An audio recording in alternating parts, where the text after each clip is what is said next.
my YouTube channel. I am your host Indrani. Please subscribe my channel and press the bell icon button. जो भी मेरा story सुन रहा है, देख रहा है, भगवान उनके हर अच्छी मनोकामना पूर्ण करे, यही मेरी दुआ है। और आप सब भी अपनी दुआ में मुझे याद रखना। जय श्री राम। आज की स्टोरी है ब्रजराज नगर फ्रॉम उड़ीसा। ब्रजराज नगर इस सिटी का नाम होता है। वहाँ पर मतलब ये स्टोरी काफ़ी साल पुरानी है। मेरे साथ शेयर किए हैं दीपिका जी ने। दीपिका बताती हैं उनके पड़ोस में एक लड़का था जो कि उस समय वो इंजीनियरिंग पढ़ा करता था। इंजीनियरिंग पढ़ने के लिए उस लड़के को राउरकेला में जाना पड़ा और वो अपना वहाँ पर शिफ्ट हो गया। एडमिशन वगैरह करा के उसे हॉस्टल में जगह नहीं मिली। तब ज़्यादा बड़ी हॉस्टल भी नहीं हुआ करता था, तो उसने एक रूम किराए पे ले लिया और उसके हॉस्टल से मतलब वो जिस रूम में रहता था वहाँ से करीब करीब 1-1.5 घंटा लग जाता था उसे अपना कॉलेज जाने में। लेकिन वो डेली आना जाना करता था। वो अकेले ही रहता था अपने उस घर में और किसी से वो शेयर नहीं किया हुआ था। काफ़ी दिन बीत गया, 3-4 महीने हो गए। वो लड़का अपना पढ़ाई वढ़ाई करने लगा। फिर उसकी मम्मी उसे फ़ोन की एक दिन, तो लग रहा था कि लड़का का तबीयत बहुत ख़राब हुआ है। तो उसके मम्मी ने उससे पापा से कहा कि देखो उसका बहुत तबीयत ख़राब है। और फिर उसका एक शॉप हुआ करता था उसके घर के सामने में, वहाँ पे उसकी मम्मी फ़ोन करती थी। ठीक एक टाइम था, मैक्सिमम टाइम में वो लड़का अटेंड कर लिया करता था, या वो लड़का भी मम्मी को एक फिक्स टाइम दिया हुआ था कि इस टाइम में फ़ोन करूँगा, क्योंकि उस वक्त फ़ोन भी इतने अवेलेबल नहीं हुआ करते थे। तब मोबाइल भी नहीं हुआ करता था। तो उसकी मम्मी ने जब जाना कि उस लड़के का तबीयत काफ़ी ख़राब है, तो उन्होंने उनके पापा से कहा और उनके पापा ने कहा कि ओके चलो हम लोग देख लेते हैं। वो लोग दूसरे दिन ही अपना बेटे के पास निकल गए। ब्रजराज नगर से राउरकेला का दूरी भी ज़्यादा नहीं होती है।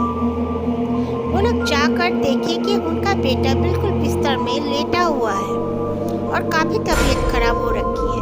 उसकी आंखों के नीचे काले घेरे बन चुके हैं और उसका जो शरीर का रंग बिल्कुल पीला पड़ चुका है। उसकी मम्मी बहुत डर गई और बोली कि कहीं इसे पीलिया तो नहीं हो गया। उसके पापा ने जल्दी से उसे हॉस्पिटल लेके गए। बोले तू अपना डॉक्टर पे चेकअप क्यों नहीं कराया? तो वो लड़का बोला 1 हफ्ता से करा रहा हूँ, दवाइयाँ भी ले रहा हूँ, लेकिन कुछ असर नहीं हो रहा है, खाने को भी दिल नहीं करता है। तो उसके पापा ने देखा वाकई में उसका जो स्टडी टेबल था उसमें काफ़ी मेडिसिन रखे हुए हैं। ओनली फीवर जाने का और मतलब जैसे वीकनेस काटने का, इस तरह की काफ़ी वहाँ पे मेडिसिन रखे हुए थे, कैल्शियम आयरन वगैरह का टैबलेट्स। तो उसके पापा ने कहा क्या तुझे कमजोरी हो गई है? खून नहीं है या हेमोग्लोबिन का कमी है? कुछ टेस्ट वेस्ट करे थे? और सब टेस्ट कराया पापा, बट नेगेटिव ही निकला था। तो उसके पापा बोले तू हमें पहले क्यों नहीं बताया? बोले आप लोग बेकार में फिक्र करोगे इसलिए मैंने नहीं बताया। तो उसके पापा बोले चलो हॉस्पिटल ले चलते हैं। राउरकेला में आईजीएच बहुत ही बड़ा सा एक हॉस्पिटल है जो कि सेल का है, मतलब स्टील प्लांट। तो वहाँ पर उस लड़के को एडमिट कर दिया गया। वो लड़का एडमिट हो गया। एडमिट होने के बाद उसे डॉक्टरों ने फिर से वही टेस्ट वेस्ट सब कुछ किया, लेकिन बिल्कुल नॉर्मल ही निकला। कुछ भी उसके रिपोर्ट में पॉजिटिव नहीं निकला कि ये कुछ उसका प्रॉब्लम है, कुछ नहीं निकला। इसके बावजूद उसका तबीयत इतना खराब क्यों? उसके मम्मी पापा बहुत चिंतित हो गए। करीब करीब 3 दिन वो वहाँ पर रहा। फिर उसके मम्मी ने कहा नहीं, यहाँ पर रखना कोई ठीक नहीं, ये तो ना कुछ खा रहा है ना कुछ पी रहा है, इसकी तबीयत दिन पर दिन खराब हो जा रहा है, इसे कोलकाता ले चलते हैं। उसका मासी का बाड़ी है कोलकाता में, मतलब उसका मासी का घर है निमतौला स्ट्रीट। उसके मासी के घर में उसे लेकर चले गए। उसके मासी ने देखकर तो चौंक गए कि ये क्या हो गया। वो लड़का का हाइट फिगर भी काफ़ी अच्छा हुआ करता था। वो 5 फीट 11 इंच इतना लंबा लड़का था, सुंदर सा लड़का था। बट इस वक्त ऐसा हो गया था, लग रहा था कि कोई निचोड़ के उसका खून ले लिया हो। तो उसके मासी ने कहा, क्या बात है, खुलकर बता। तब उस लड़के ने बताया कि वो जब दोपहर के समय में आता था कॉलेज से अपना हॉस्टल मतलब जिस रूम में वो किराए पे रहता था उस घर में आता था, सुनसान रास्ता से आना पड़ता था उसको। तो रोज़ एक लड़की उसके साथ वहाँ से कुछ दूर तक आती थी। वो लड़की रोज़ उसके साथ वो मतलब एक मैक्सिमम जगह से उसके साथ बाइक में आती थी, आकर एक कब्रिस्तान में उतर जाती थी। लेकिन वो लड़का कभी उसका घर नहीं देखा था। फिर धीरे धीरे वो लड़की उसके सपने में भी आने लगी। कई बार रात को भी वो लड़की मतलब ये मार्केट में कुछ लेने गया हो, कुछ करने गया हो, वहाँ पर दिख जाती थी और ये दोनों घंटों बैठे बातें क्या करते थे। एक रोज की बात है, वो लड़की उससे बोली कि मैं अब कुछ दिनों के लिए बाहर जा रही हूँ, तो तुम मेरा इंतज़ार करना, मैं जब आऊँगी तुम्हें मिल लूँगी। तो लड़का बोला ठीक है। तो वो लड़की वो बोल के कहीं चली गई। करीब करीब 1 हफ्ता ही हो गया था जब से उसका तबीयत खराब होने लगा था। तो उसके मासी ने कहा, तूने कभी नहीं देखा उसका घर क्या है, कहाँ है? बोला नहीं, मैं कभी नहीं देखा। यहाँ तक कि मेरे दोस्तों को भी पूछने पर उन्होंने कहा कि उन लोगों ने मेरे साथ कभी कोई लड़की को देखा ही नहीं है, जबकि मैं उनके सामने भी कई बार उसके साथ आना जाना कर चुका हूँ। तो मासी बोली नहीं नहीं, कुछ तो प्रॉब्लम है, कुछ तो बात है, इसीलिए तेरे साथ ऐसा हो रहा है।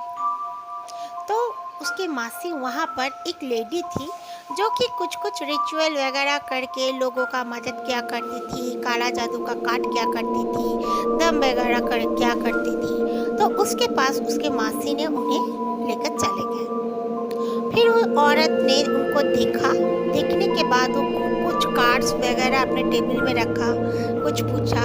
उसके बाद वो बोली कि तुम एक चुड़ैल के कब्जे में हो, वो तुम्हें कुछ दिन बाद, अभी काफ़ी तुम लेट कर चुके हो, वो चाहती है कि वो तुम्हें अपनी दुनिया में ले चली जाए, इसीलिए वो तुम्हारे साथ ऐसा खेल खेल रही है। लेकिन तुम्हारे पास कुछ ऐसा आशीर्वाद भी हो रखा है जो कि वो अभी तक तुम्हें ले नहीं जा पा रही है। ये तुम्हारे भगवान का ही कोई करिश्मा है, तुम्हारे भाग्य का रेखा है, इसीलिए अभी तक तुम जिंदा हो और तुम्हें कुछ नहीं होगा बेटा, मैं तुम्हें ठीक कर दूंगी। वो बोलकर वो औरत ने उसे कुछ दिया, कुछ कपड़े में बांधे हुए उसका हैंड में भी हाथ में दिया, बोला तुम जहाँ सोगी यहाँ रखना। उसके बाद उसे कहा कि माँ काली के मंदिर में एक पंडित जी हैं, तुम उसके पास चले जाओ, वो इस प्रॉब्लम का पूरी तरह इस प्रॉब्लम को दूर कर देंगे। तो वो लोग चले गए। उसी शाम जाने के बाद पंडित जी से उन लोगों ने कांटेक्ट किया। पंडित जी ने देखा, फिर पंडित जी ने कहा ठीक है, मैं 7 दिन पूजा पाठ करूँगा, उसके बाद ये लड़का बिल्कुल ठीक हो जाएगा। वाकई में उसका 7 दिन पूजा पाठ करने के बाद उसे कुछ पंडित जी ने दिया और कहा इस लड़के को अकेले मत छोड़ो, इसका जो राशि है काफ़ी हल्का है और ऐसे ऊपर भी हवा उसे बहुत लग जाता है। तो इसके मम्मी ने भी कहा था कि हाँ, इसका वाकई में लग जाता है, क्योंकि ये बचपन से ही बहुत ही नज़र लग जाता था, सबको ऐसे कहते थे। तो पंडित जी ने कहा इसे अकेला मत छोड़ना, फिलहाल तो 2-3 साल इसे अपने पास ही रखो। तो वो आंटी ने वैसे ही किया। उसके बाद वो लड़के को उन्होंने दोबारा वहाँ पर रौकेला नहीं भेजा, अपने साथ ही रखा और लड़का ऐसी ट्यूशन करते रहता था। उसके बाद फिर उसके मासी ने अपने पास उसे बुला लिया, बाकी का स्टडी वहाँ पर ही वो किया। Okay, thank you friends. आप लोगों को अगर मेरी स्टोरी अच्छी लगी तो प्लीज़ लाइक कर देना और सब्सक्राइब करना, अपना फीडबैक ज़रूर देना। और एक बात, आपको भी अपनी कोई भी इंसिडेंट अगर शेयर करनी हो मेरे साथ तो प्लीज़ ज़रूर करना। Thank you very much. जय श्री राम।